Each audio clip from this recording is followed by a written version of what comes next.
habiller mon mannequin, un de mes mannequins de couture pour créer un personnage d'Halloween. Et ça sera la Kitsune, donc le démon à 9 queues japonais.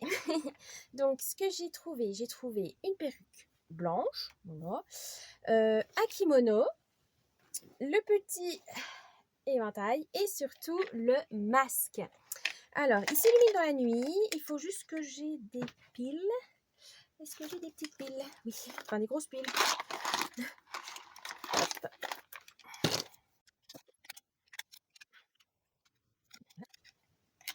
Oui, il marche.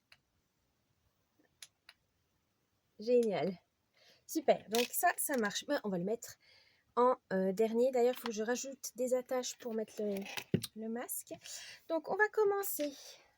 Alors, si vous avez un mannequin de couture, donc ce soit pour la décoration extérieure ou intérieure, moi il va être sur le balcon, donc à l'extérieur, mais quand même un peu à l'abri. Et c'est un mannequin de couture qui craint pas trop, donc ça va. J'ai rajouté ma tête donc en polystyrène.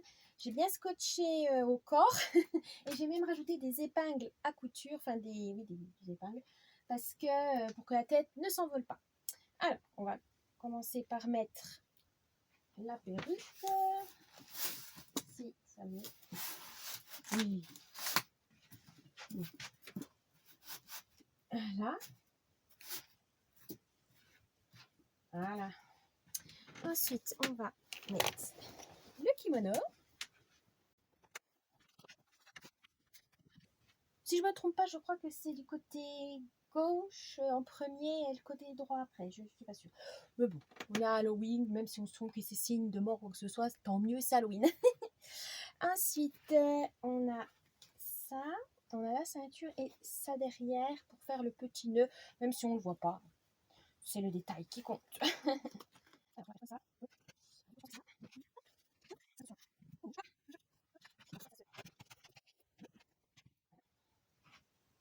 Alors, si vous n'êtes pas sûr que ça va, s'il y a un coup de vent ou quoi que ce soit et que le kimono bouge, moi je vais mettre une épingle, comme ça au moins je suis sûre. J'en vais en mettre une. Alors.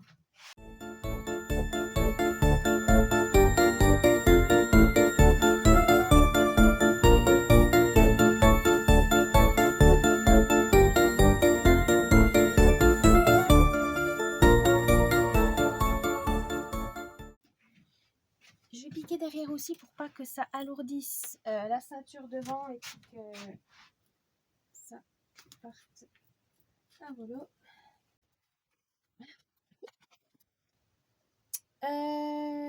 L'éventail. Alors là j'ai un mannequin qui n'a pas de bras, c'est pas grave, je vais juste faire comme ça, l'attacher comme ça. Bon, je pense que je vais faire ça.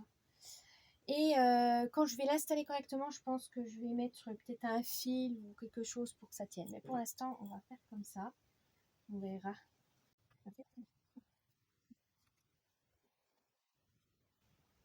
Ça tient un instant, mais il faut que je le fixe mieux.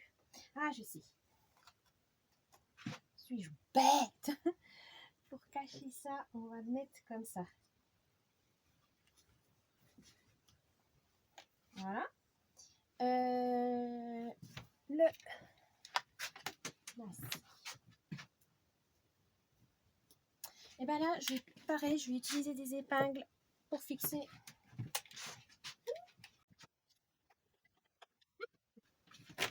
J'ai un œil qui s'est décollé, il faut que je recolle. Je reviens. Le masque est réparé, on peut le mettre sur la tête. Alors, on va le tenir comme ça.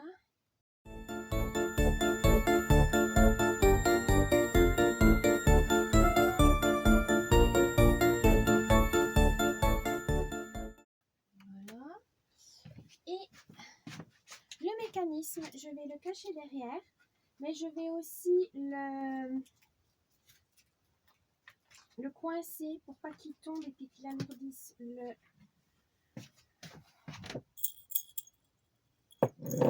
corps. Hop, le masque, je vais dire.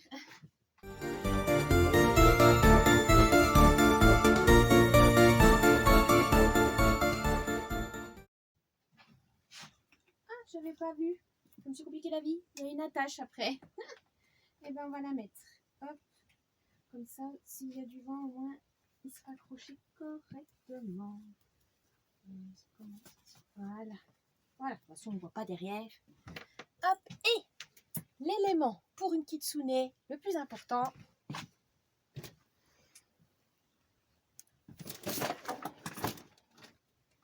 Évidemment, c'est les queues. Alors, elles sont un peu en froufrou. Faut que je place déjà, que je les place, voir comment c'est mis.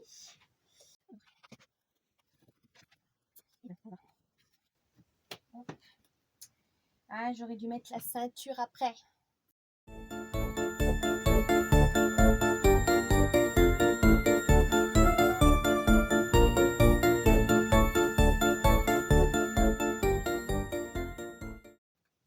Pour que ça tienne, pareil, je vais épingler tout du long pour que le poids des queues soit réparti sur toute la ceinture. Et je vais cacher ça aussi, donc je vais épingler.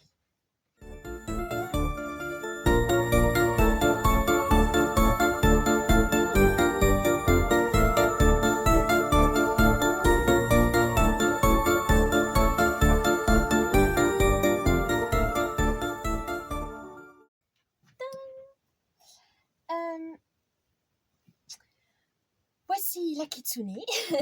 Alors, pour que l'effet des queues soit waouh, il faut, comme j'ai retrouvé là, mais un élastique invisible, enfin un fil invisible élastique qu'on peut accrocher en fait les bouts de queue au mur, là où on peut la poser pour que ça soit bien écarté, qu'on ait vraiment l'impression que les queues ont leur propre vie.